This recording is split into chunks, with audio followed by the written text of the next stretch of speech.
Good morning बच्चों। हम बात करते हैं नेक्स्ट एक्सरसाइज की बात करते हैं।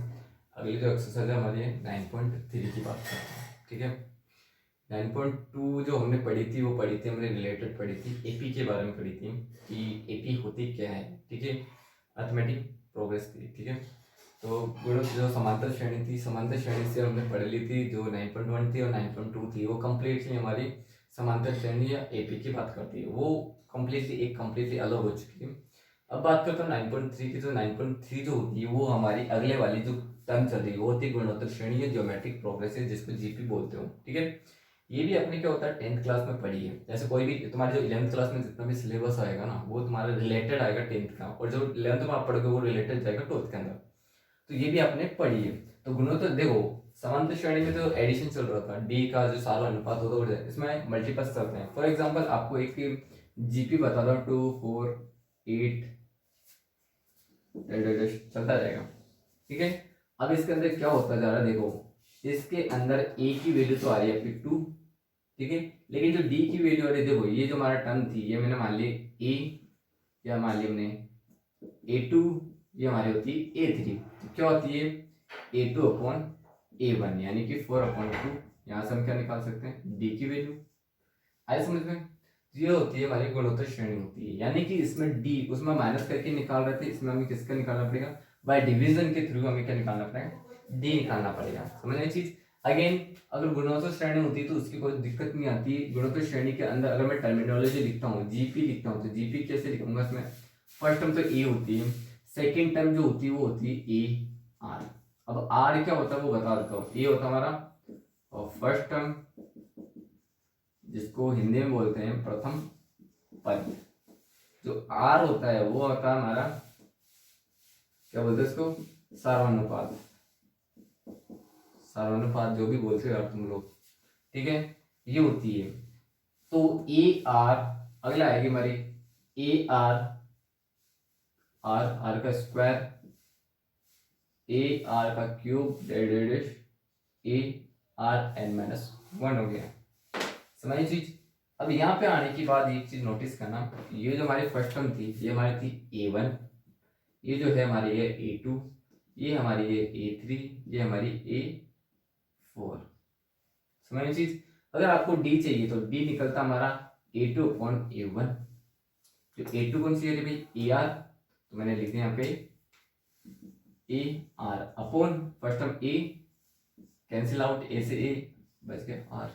तो यहाँ से आप क्या निकालोगे, R निकालोगे, और वापस अंतिम पद जो होता है, लास्ट टर्म जो होती है हमारी अंतिम पद, उसको L भी बोलते हैं। ठीक है, और पदों की संख्या यानी कि नंबर ऑफ टर्म्स जो होती है हमारी वो होती है N। देखो मैं हिंदी में इसलिए लिखता हूँ क्योंकि हिंदी मीडियम वालों को क्या होते हैं, इंग्लिश के बहुत सारे टर्मिनोलॉजी नहीं समझ में आती है। ठीक है, अब इसके अलावा N व पद यानी कि nth टर्म निकालने का जो फॉर्मूला होता है वो होता है हमारे ए एन का होता है हमारा ARN-1, जो ये वाला आ रहा था जी। समझिए चीज?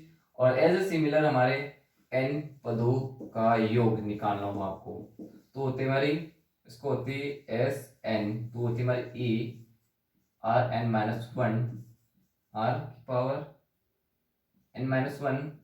और इसको दो फॉर्मूले होते हैं, चले आप दोनों में से कोई भी अप्लाई कर सकते हो, बोर्ड में कोई गलत नहीं होगा। ये हमारा आर है, इसको कंफ्यूज मत होना कि क्या लिख दिया हमने अजीब से। ठीक है, ये लगाओ चाहे ये लगाओ, दोनों में कोई फर्क नहीं पड़ता, दोनों एक जैसे ही हैं। तो एग्जाम में ये नहीं होना है कि यार ये दे क्या रखा है, ये सब चीजें मैंने पहले ही समझा रखी है। ठीक है, A1 A2 A3 A4 one जैसे हमें डी चल रहा था, नेक्स्ट वाले डी में एक कम डी आ रहा था, इसमें आर भी एक की पावर क्या होती कम आती जा रही थी। सिमिलर प्रोसेस है, गुणोत्तर श्रेणी ज्यादा बड़ी नहीं है। जैसे हमने जितना बेसिक हमने एपी के लिए पढ़ा था उससे कम बेसिक है हमारे जीपी का। जीपी है सीधे सीधे आपको जीपी दे देती और आपको क्वेश्चनिंग करेगी सीधी सीधी। टाइम है आपके पास सिर्फ क्या होता है, दो फॉर्मूले, ए एन को निकालने का ये है और ए एन को निकालने का, दोनों में से एक ये यूज करो ये यूज करो, आपकी चॉइस है। एग्जाम में कोई इश्यू नहीं करता कि ये फॉर्मूला है ये वो फॉर्मूला है। ठीक है, आगे करें। अब इसका क्वेश्चन आंसर कुछ करके दिखा देता हूँ। ठीक है, जब भी मैं आपको पढ़ाऊँ ना एक बार बुक खोल के जरूर पढ़ा करो उसके साथ में, बड़ा इजी पड़ जाता है आपको समझने के लिए। जैसे इसका फर्स्ट क्वेश्चन दे देता हूँ, जैसे आपको एक जीपी दे रखी है। ठीक है, एक जीपी दे दी थी आपको, एग्जाम्पल नंबर है हमारे 9। एग्जाम्पल नंबर जो 9 है वो है हमारा 525 देन 125 डेढ़ कर रहा है हमारे, ठीक है, चल रही है। अब बोल रहा है कि इसका 10th पद और nth दोनों क्या करना, आइडेंटिफाई करना है, दोनों क्या करना, आइडेंटिफाई करना है। तो भाई ये एक मैं जीपी दे दी जिसका 10th टर्म और तुम्हारी nth टर्म दोनों का क्या करना पड़ेगी, हमें आइडेंटिफाई करनी पड़ेगी। तो देखो दोनों को आइडेंटिफाई करना, तो हमारा ये पता करो पहले ए क्या है, तो ए हो जाएगा हमारा 5। आर की बात करते हो तो A2 अपॉन A1, A2 हमारा ये है तो यानी कि 25 अपॉन A1 क्या हमारा 5, डिवाइड किया तो हमारा आर की वैल्यू 5, ठीक है। अब मुझे पता है nth टर्म का जो फॉर्मूला होता है वो क्या होता है, ए एन बराबर ए आर एन माइनस 1, ठीक है, यानी कि ए एन यानी कि ए की वैल्यू दे दी कि मुझे 5 इंटू आर की वैल्यू में दे दी 5, एन की वैल्यू मुझे आइडेंटिफाई करनी है, कर दिया ए की पावर 1। तो यहाँ पे जब आपको पता है कि जब बेस सेम होता है और उनकी पावर डिफरेंट होती है तो उनकी पावर्स क्या हो जाती है, ऐड हो जाती है। तो यहाँ पे देखो पावर ऐड हो जाएगी 1 प्लस एन माइनस 1, 1 से 1 कैंसिल तो 5n, ये हमारी किसकी वैल्यू है, n की वैल्यू 5n। तो ये निकाल लिया हमने nth टर्म, कैसे निकाली, nth टर्म निकाली, यानी कि ये वाले हमने निकाल ली। तो अब 10th टर्म की बात आती तो सबसे में आना कि जब n इक्वल टू 10 बताएगी 10th टर्म, तो हमारे यहाँ पे जो an निकाला था, क्या निकाला था हम 5 की पावर n, उसको सोल्व करना है, ठीक है। n की पावर कितनी रख दी हमने 10, तो 5 की पावर 10, ये हमारा फाइनल आंसर हो चुका है। सिंपल सा क्वेश्चन, समझना चाहिए, जैसा जैसा क्वेश्चन बोले वैसा वैसा चलते जाना अपने को, ठीक है। ना आपको लंबा लेके जाना है ना कुछ करना है, सीधा सीधा क्वेश्चन पूछे, सीधा सीधा आंसर देना है, ठीक है। अगला क्वेश्चन से हमारे ये क्वेश्चन है क्या हमारे पास, नहीं हो रहा है, हटा इसको। जैसे आपको एक और दे रखी है कि आपको एक जीपी दे रखी है, एक जीपी दे रखी है, जीपी है हमारी 2 8 32, ठीक है, डेरिवेशन चलती जा रही है, ठीक है। अब पूछ रहा है कि कौन सा nth टर्म जो होती है, ठीक है, nth टर्म जो दे दी उसने दे दी है 13 10 72 है, ठीक है। ए एन दे दिया मतलब उसने ए दे दिया, यानी कि ये कौन सी टर्म है जिस जो ये वाली है, ठीक है, यानी कि कौन सा पद 13,000 सॉरी 1,31,72 है, ये पूछ रहा है, ठीक है।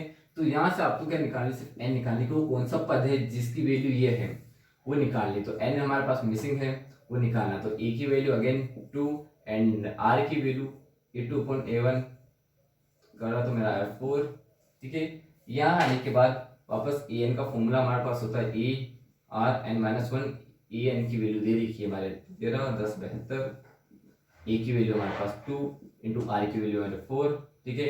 एन माइनस 1 बात कर रहा है तो एन की वैल्यू तो हमें निकालनी है, 2 को नीचे भेज देता हूँ तो 131072 अपॉन 2 4 एन माइनस 1 ये आ गया। अब इसको इससे क्या करेंगे, डिवाइड करेंगे तो क्या जाएगा 6 5 36 4 एन माइनस 1, ठीक है। अब देखो अगर ये 4 बेस 4 आ रहा है तो उसको भी मुझे बेस 4 बनाना ही पड़ेगा। तो उसको 4 बेस बनाऊंगा तो उसकी पावर हो जाएगी 8 और हो जाएगा 4 की पावर एन माइनस 1। इसको कैसे सोल्व करना है, तो इसको सोल्व करने का एक तरीका होता है, आपको पता नहीं कितने बार कर रखा है, आपको इसको क्या करना पड़ेगा, फैक्टराइजेशन करना पड़ेगा, वो भी 4 के साथ ही करना पड़ेगा, ठीक है। क्योंकि हमारे पास 4 बेस है तो इसको भी 4 बेस में पढ़ाना है ताकि इन दोनों की पावर्स क्या होती है, बेस सेम हो जाए तो इनकी पावर इक्वलिटी पे चल जाए। तो मैंने वैसे ही किया तो इसकी पावर जो होती है 4 को 8 टाइम्स हो जाती है, ठीक है। तो ये फैक्टराइजेशन जैसे जैसे करते जाओगे ना आपको करना आ जाएगा, ठीक है। फैक्टराइजेशन बोले या फिर अभाज्य गुणनखंड बोले, वैसे करना आपको। तो यहाँ से देखो इन दोनों की बेस सेम आ रही है तो इन दोनों की पावर भी हो जाएगी इक्वल। तो यहाँ से देखना 8 इक्वल टू एन माइनस 1, तो एन की वैल्यू हो जाती है ये 1 इधर आ जाएगा तो 8 प्लस 1 यानी कि 9, यानी कि एन की वैल्यू आ चुकी 9 आ चुकी है, खत्म। ये क्वेश्चन सिंपल सा है। एंड अब फाइनल क्वेश्चन आपको बता देता हूँ, एक गुणोत्तर की तीसरा पद, जिस टाइप के क्वेश्चन ज्यादा बनते हैं वो वाला क्वेश्चन आज अब बता रहा हूँ जो एग्जाम में भी आने के चांसेस बढ़ते हैं। वही दे रहा है कि आपको थर्ड टर्म, देखो पहले तो मैं इसकी जीपी के पूरे टर्म्स लिख लेता हूँ, A R 2 A R 3 A R n minus 1, ये होती है हमारी। अब एक कह रहा जो थर्ड टर्म होती है, यानी कि थर्ड टर्म की बात करा, वो होती है हमारी 24, और थर्ड टर्म कौन सी होगी भाई, ये वाली, ये भी थर्ड टर्म, यानी कि ए आर का स्क्वायर 24, ये मेरी थर्ड टर्म है। एंड पूछ रहा है सिक्स टर्म ओवर 92, यानी कि ए आर की पावर 5। आगे आप करके देखोगे तो समझ में आ जाएगी कि फिफ्थ टर्म कौन सी होती है, या फिर आपको दूसरा तरीका होता है कि ए आर जितने पूछा थर्ड उससे कम कर दो, वही होती है। यहाँ पे 6 बोला तो मैंने ए की आर की पावर 5 ही कर रखी है, ठीक है। यहाँ तक रख दिए, उसके बाद पूछा कि तो बताओ 10वां पद कौन सा है, यानी कि n इक्वल टू 10वां पद कौन सा है, ये निकालना अपने को, ठीक है। अरे क्या कर रहा हूँ मैं, 10वां पद कौन सा है ये निकाल के बताना है, ठीक है। अब ये आ जाती तो मैं क्या कर सकता हूँ भाई, ये मेरी इक्वेशन 2 है, ये मेरी इक्वेशन नंबर 1 है, तो मैंने कर दिया 2, तो इक्वेशन नंबर जो 2 थी 2 है, उसको डिवाइडेड कर रहा हूँ मैं इक्वेशन नंबर 1 से, ठीक है। 2 को डिवाइड कर दो तो 1 से, तो देखो ए आर की power 5 192 divided by A R की पावर स्क्वायर, और आ गया 24। ए से ए कैंसिल, आर से 3 टाइम 2 टाइम कैंसिल हो जाता है, और अगर मैं इसको 24 से डिवाइड करता हूँ तो ये जाती है हमारी 6 टाइम में, आर की पावर 3 और एक हमारा 6 होता है 3 होता है,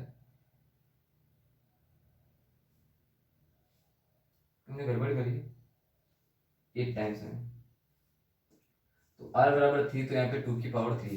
तो देखो इस बार इसकी पावर दे रखी लेकिन बेस नहीं दे रखा, तो इसकी पावर को सेम रखनी है, तो क्या होगा वो इसको 2 इंटू 2 इंटू 2, यानी कि 2 की पावर 3, यानी कि अब देखो इस 2 की पावर जैसे 3 का, तो 3 की दोनों की अगर पावर सेम आ जाती है, इनकी रीस भी क्या हो जाएगी सेम, तो यहाँ से r की वैल्यू आ गई हमारे पास 2।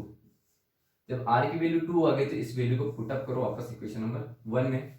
इक्वेशन नंबर 1 में पुटअप करोगे तो a r की वैल्यू दे रही तुम्हें 2 की पावर 2 इंटू 24, तो a इंटू 24 ए की पावर यानी कि 4 डिवाइड किया तो 6 टाइम, यानी कि ए की वैल्यू आ गई बस 6 आ गई।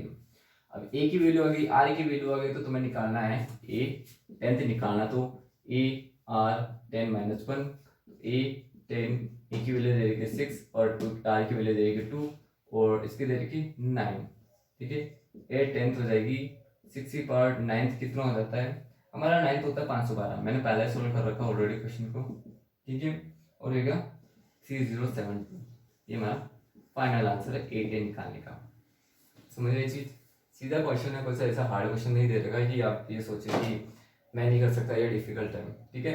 इसी टाइप के सारे क्वेश्चन से और फिर भी डाउट्स रहते हैं, ये तो हमने बेसिक किया, अभी इंट्रो खत्म हो चुका है, अब इसकी जो एक्सरसाइज है वो हम नेक्स्ट लेक्चर में कर लेंगे, ठीक है।